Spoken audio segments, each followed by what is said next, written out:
E agora nós vamos, neste painel, compartilhar as aplicações de inteligência artificial na experiência aí das empresas e o impacto, né, a contribuição que essas experiências trouxeram nestas organizações de hoje, que são Embraer, Inatel, Prefeitura Municipal de São José dos Campos e a CHAI. Os panelistas terão 10 minutos para fazer um recorte das suas experiências e depois a gente abre 20 minutos para interações. Ok? Bom, vamos lá então, pessoal. Boa tarde a todos de novo. Me chamo André, sou cientista de dados lá na Embraer. Vou ser bem breve aqui na apresentação da própria Embraer. Acho que todos estão familiarizados com a empresa. Então, uma empresa aeroespacial global, sede no Brasil, uma excelência operacional no setor crítico, né, da aviação e altamente regulada, que é líder de inovação tecnológica e no desenvolvimento de pessoas. Inclusive, detalhes sobre o desenvolvimento de pessoas, a Embraer ela tem parceria com o ITA, né, no Programa de Especialização em Engenharia, o PF, e mais recente, a partir de 2022, ela tem um programa de especialização em software. Foi uma parceria com a Universidade Federal de Pernambuco, na qual eu fiz parte. Essa foi a minha porta de entrada para a Embraer, né, onde eu me formei como cientista de dados e tenho atuado desde então com inteligência artificial na engenharia, né? E hoje eu queria apresentar rapidamente sobre o AI Boost Cláudia.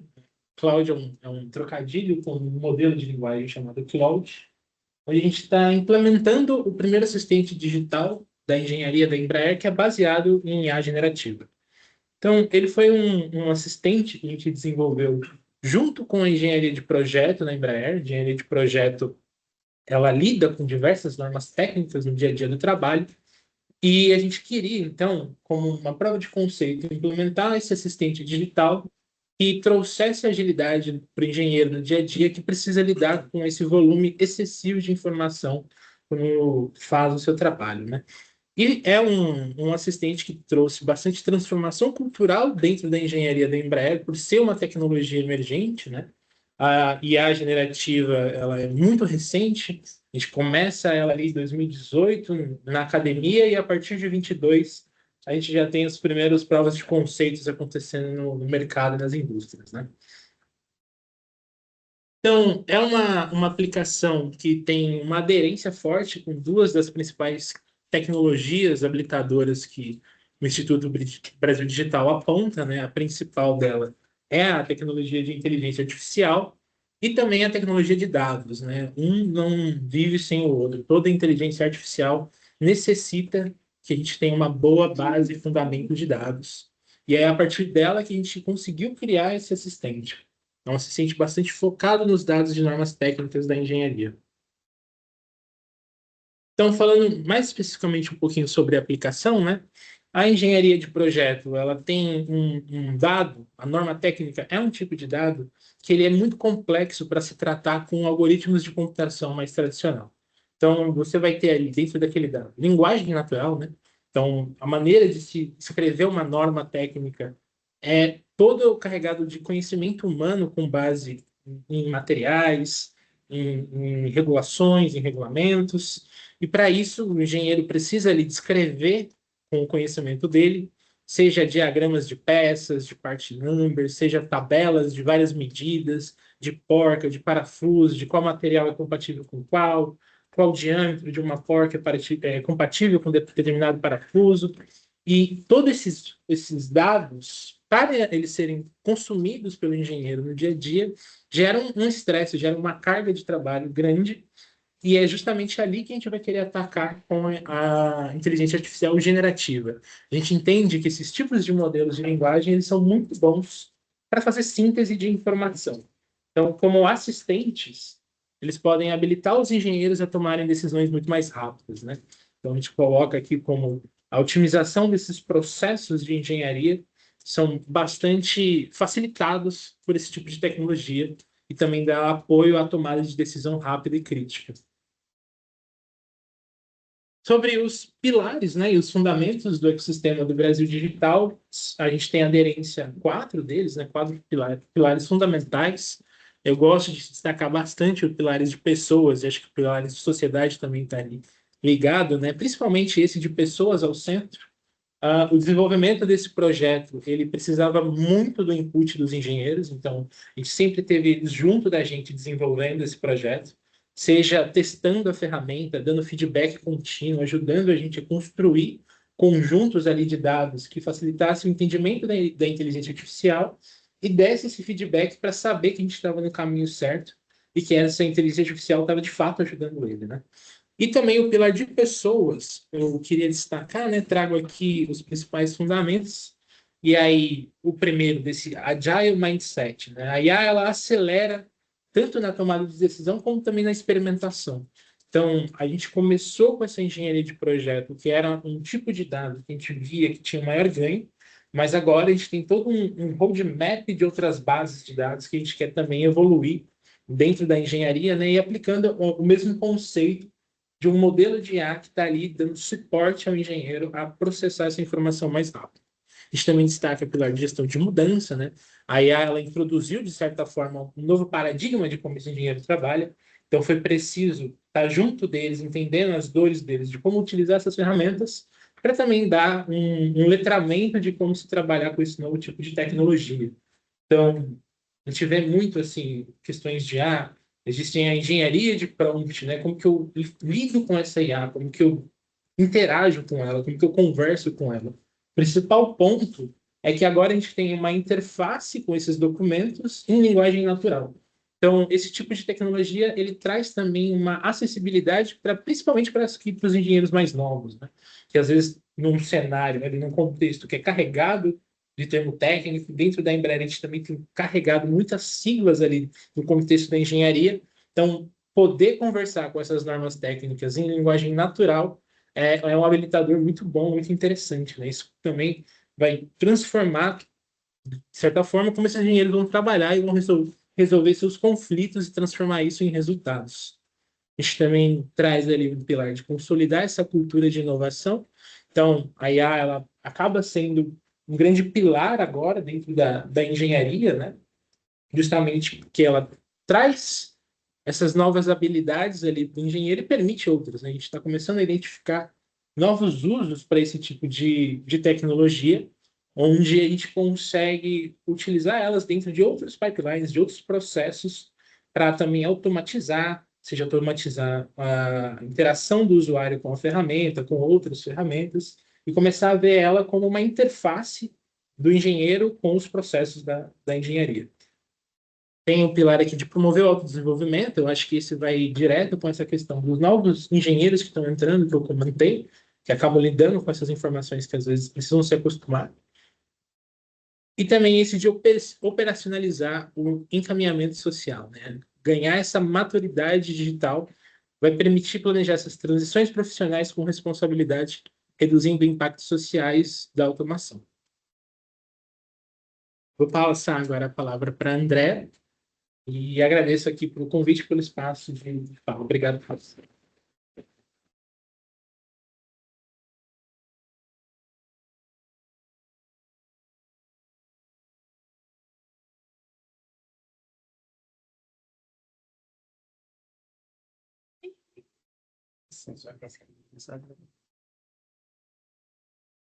Boa tarde a todos. É um prazer estar aqui com vocês hoje. O professor Guilherme Marcondes não pôde estar presente, então ele me confiou nessa missão aqui de estar representando o Inatel.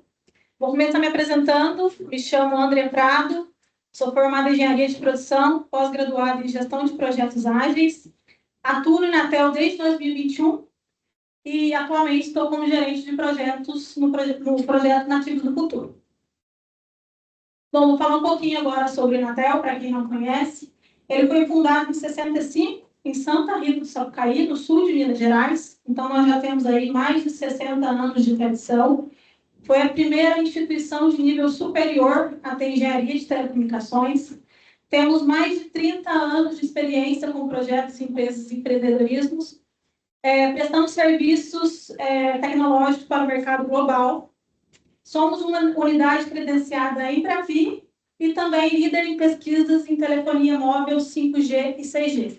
Ou seja, nós estamos inseridos ali num ambiente altamente tecnológico. E é dentro desse contexto que surge o projeto Nativos do Futuro. É uma idealização do FINEP, do Inatel, com parceria do FINEP e do Ministério da Ciência e Tecnologia, com o objetivo principal de fazer com que os estudantes do ensino fundamental e médio se interessem novamente pelas áreas da ciência e tecnologia. A gente tem visto que essa demanda tem diminuído com o tempo e esse tem sido o nosso objetivo principal dentro do projeto. O nosso projeto inclui uma plataforma 100% gratuita que já está no ar desde agosto do ano passado, com cursos, podcasts, videoaulas, e-book, tudo na área de ciência e tecnologia para essa moçada. E desde agosto, quando foi lançado, nós já temos mais de 20 mil usuários cadastrados. E, em paralelo, em 2024 e 2025, nós rodamos 4 Olimpíadas de nível nacional no Brasil. Biomédica, segurança cibernética, programação e robótica. Então, nós fomos para Manaus, nós fomos para Belém, Porto Alegre, Curitiba, Goiânia, Salvador. Enfim, rodamos o Brasil levando essa prática tecnológica para esses alunos. Nós atendemos tanto alunos do ensino público, tanto alunos do ensino privado. E o projeto foi reconhecido o ano passado pelo prêmio Osiris Silva. E nós temos a aplicação de 8 das 15 tecnologias digitais habilitadoras. Então, a internet, conectividade, mobilidade, internet das coisas, robótica, a inteligência artificial, a energia renovável e a segurança cibernética. Bom, da aplicação na IA, dentro da experiência do nosso projeto, nós destacamos no conteúdo informativo, na ferramenta de apoio ao ensino e aprendizagem, meio de experimentação e base de projetos. Ali até eu coloquei o layout da nossa plataforma, se vocês quiserem acessar. E um dos nossos cursos ativos atualmente é o Treinando Minha Inteligência Artificial. Mas além do curso, tem podcast, tem videoaula, tem e-book para vocês acessarem de forma gratuita. E aí o projeto ele tem um alinhamento com 4 pilares e 8 fundamentos do ecossistema Brasil Digital. São esses aí marcados em amarelo e vermelho, principalmente ali em pessoas, né? E uma das lições aprendidas é que, mesmo a Inatel sendo uma instituição de nível superior, a gente precisou se adaptar à linguagem desses jovens. Porque é uma comunicação mais simples para eles possam atender, para que eles possam se interessar com esses conteúdos. Então, a nossa equipe interna precisou se adaptar com essa linguagem para falar com eles e produzir todo esse conteúdo. E da contribuição aí da experiência cultural e de inovação da transformação digital, nós temos esses pontos aí, a ágil, gestão de mudança, transformar os conflitos em resultados, consolidar a cultura de inovação, promover o autodesenvolvimento e operacionalizar o encaminhamento social. É onde até o André estava comentando sobre o mercado de trabalho. Então, a gente inclui até algumas fotos aí das nossas Olimpíadas que rodamos no Brasil. E o que mais me impressionou foi que a gente está situado numa região muito tecnológica. Mas algumas das escolas que a gente foi não tinham conhecimento. Então, você, tia, mas robótica, como é que é robótica? Eu posso estudar robótica? Teve uma das escolas que a gente participou que eles nunca tinham ouvido falar, nem trabalhar dentro disso, e hoje em dia eles têm um comitê dentro da escola depois da nossa iniciativa. Então, foi muito gratificante ver o Olinho brigando, se interessando, participando efetivamente e pesquisando sobre. Nossa, essa engenharia faz isso? Eu não sabia. Então, o projeto aí tem sido mais do que um projeto educacional, transformar mesmo a realidade desses jovens. Por favor, Márcio.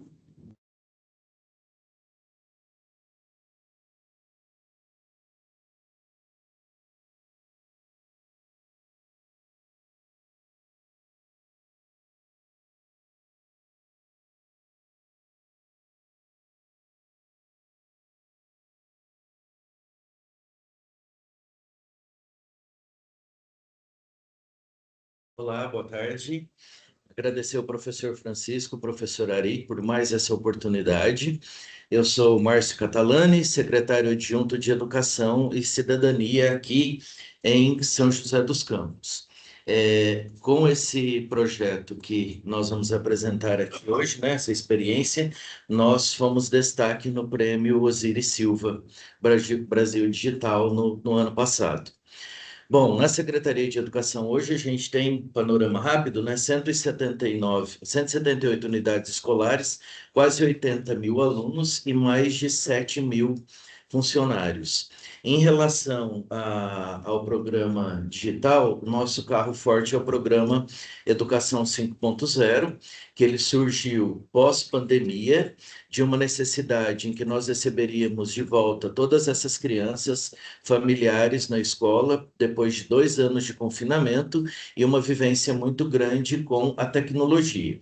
Então, nós, após estudos e pesquisas, concluímos que o programa Educação 5.0, que teve sua origem no Japão, que está centralizado na pessoa e o uso de tecnologia, seria uma grande oportunidade aqui na cidade. Hoje,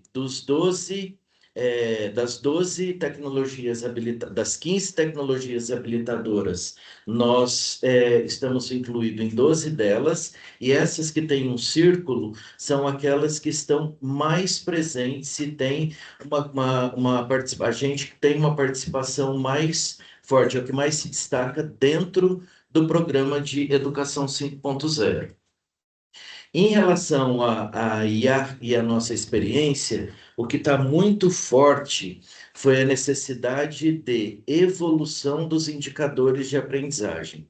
Então, antigamente, o professor, o gestor escolar, a gente aplicava avaliações, atividades e precisava dedicar um tempo muito grande para fazer a correção, para fazer a tabulação desses dados, para tomar as decisões necessárias para ver quais medidas mitigadoras seriam aplicáveis para a melhoria do desempenho dos alunos da rede.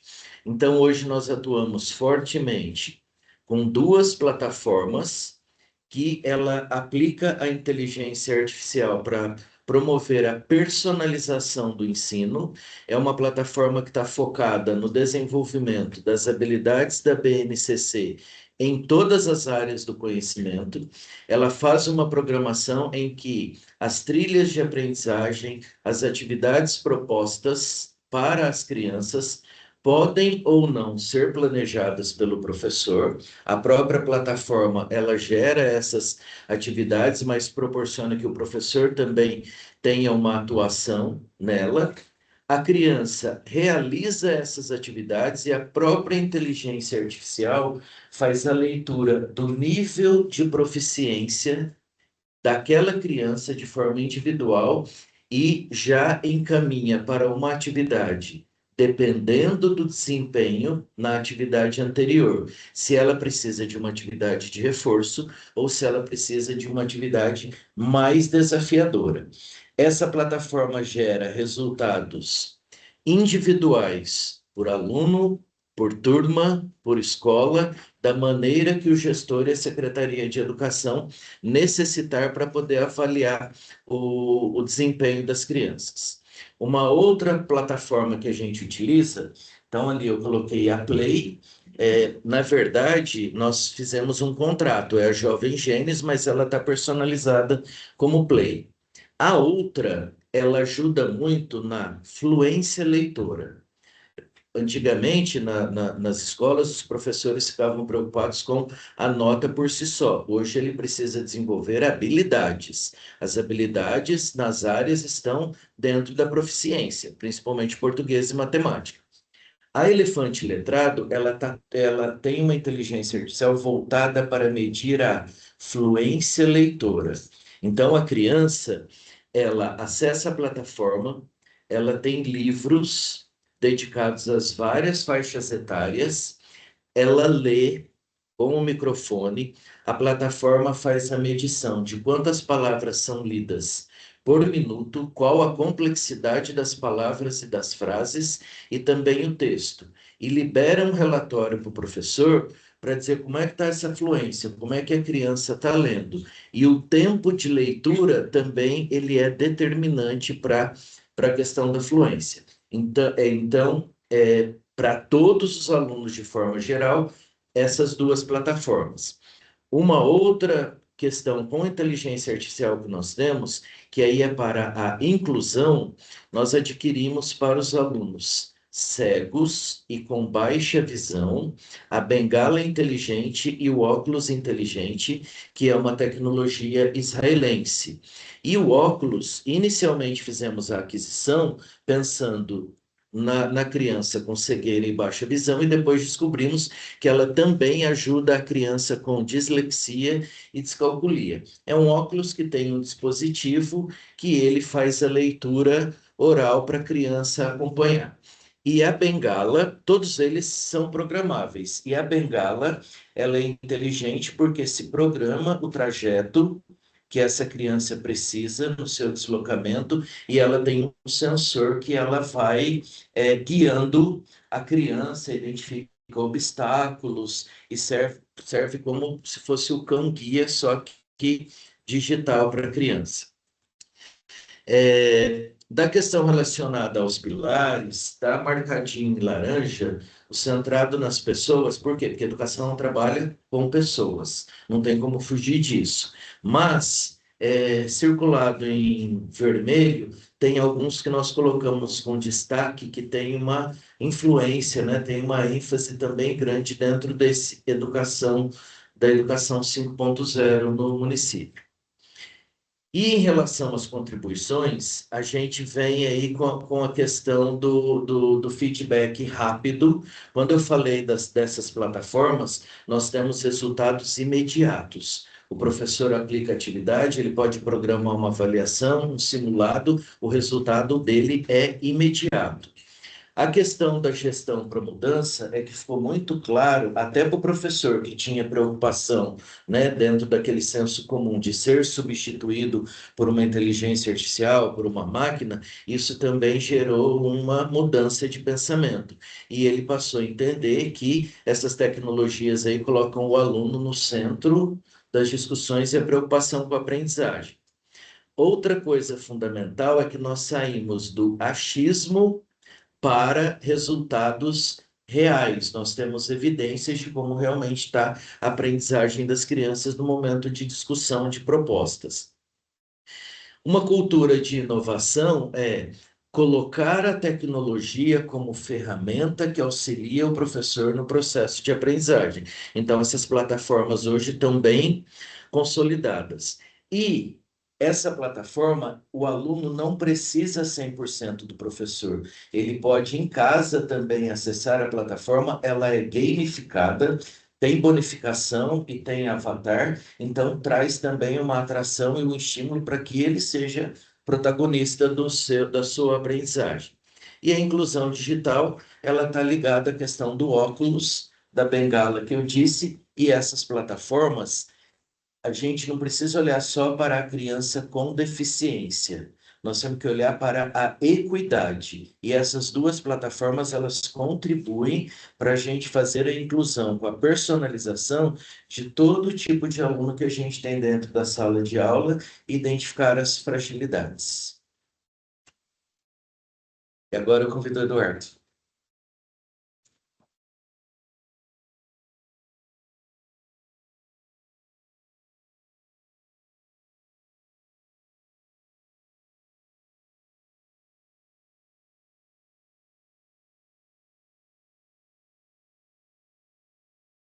Boa tarde, pessoal. Sou Eduardo Sacalvi, também sou professor da FATEC, atualmente também sou head de tecnologia lá no Grupo Chai. E aqui eu vou ser um pouco mais amplo, né? Não vou falar exatamente do Grupo Chai. O Grupo Chai tem um projeto chamado Programadoras da Vida, que também foi laureado lá, né, no Prêmio Osiris Silva, e visa capacitar meninas aí de 15 a 18 anos em tecnologia. Eu vou até puxar uma provocação pessoal que me fizeram um tempo atrás. O pessoal, a Valéria lá da IBM, na época do Hackathon, que até perguntava por que tem tão pouca mulher em tecnologia e computação. A faculdade não é um filtro para elas. As poucas que chegam costumam se formar. Por que elas nunca chegaram nem na faculdade, né? Então a gente vê que tem talvez um baixo estímulo anterior a isso. Aí esse foco nessa idade aí. desorientação vocacional, enfim, nessa idade aí estímulos profissionais futuros, falta de visão aí, essa é a ideia desse projeto. Vamos dar um norte aí e mostrar que tecnologia é um caminho fértil aí para todas elas. Bom, aqui a gente trabalha com 5 das 15 tecnologias habilitadoras, né? Dou um destaque aqui para a mobilidade. Chegam, hoje em dia todos os jovens, né, estão muito ligados com o celular, mesmo aqueles que têm facilidade de tecnologia, a hora que põe a mão no computador já começa a catar milho. Estranho, né? Já chegou nessa época de o pessoal de novo não saber usar um computador. Então, mobilidade é um destaque interessante ali para elas também aprender a usar isso aí de uma forma diferente. Como é que a gente aplica ali a tecnologia com elas, né? Claro, vamos usar IA, né? Mas como parte do conteúdo formativo ali para que elas aprendam a usar isso de uma forma diferente. Isso foi dito várias vezes aí, o letramento digital, acho que é muito importante mesmo. O Mauro Zac aí também, que ajudou bastante na API lá, fala bastante, né, do cidadania digital. Então, é uma coisa que a gente tenta puxar bastante mesmo. Vamos deixar de usar a tecnologia de forma tão passiva, ou ser usado por tecnologia, e vamos criar alguma coisa. Vamos pensar diferente. Tem as rédeas do seu futuro aí na mão. E aí, né, a gente começa a puxar outros âmbitos de tecnologia, em nuvem, prototipação, pensar em produto, pensar em como é que você venderia esse mercado, como é que você poderia atuar isso aí, como é que eu converso com o cliente. E em relação ao alinhamento aí, né, os 4 pilares aí, também vou dar temos 4 aí, pilares que são alinhados, mas vou dar um destaque para a sociedade, né. A gente tenta focar em meninas aí em situação mais vulnerável. E quando a gente ajuda elas, percebe que não está só trabalhando com elas, trabalha com a família toda. Porque desde o primeiro dia, o pai e a mamãe vem aqui. Ó, elas não vão para frente, né? Sem um ambiente favorável para elas, sem um estímulo delas. Né? Eles têm uma vez por semana aqui com a gente. Agora, se nessa uma vez por semana, que são poucas oportunidades, né? Uma vez por semana durante o ano, parece que é bastante, mas tem um certo espaço aí entre uma aula e outra, 5, 6 dias aí, passa bastante tempo. Transformar isso em 2 semanas, já vai dar um prejuízo. Por quê? Quer ficar cuidando de irmãozinho? Vamos dar uma ajeitada na agenda aí. Uma manhã dá para fazer, dá para compartilhar esse esforço, né?